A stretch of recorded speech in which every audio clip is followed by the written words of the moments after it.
નવા થોરાણામાં રાત્રિના સમયે શંકાસ્પદ મહિલા દેખાઈ. આ મહિલા વ્યક્તિને જોઈને ધૂણવા લાગી હતી. છેલ્લા 7 દિવસથી મહિલા આટાફેરા યથાવત રહેતા સ્થાનિકોમાં ડરનો માહોલ. રાત્રિ સમયે મહિલા દ્વારા જમવાનું માંગવામાં આવે છે. અપહરણ, ચોરી ઘટના બને તે પૂર્વે પોલીસ કાર્યવાહી કરે એવી સ્થાનિકોની માંગ છે.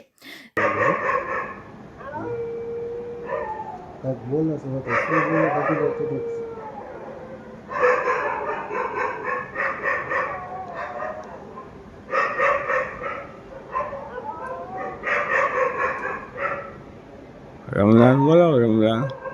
રમલાન બોલાવો.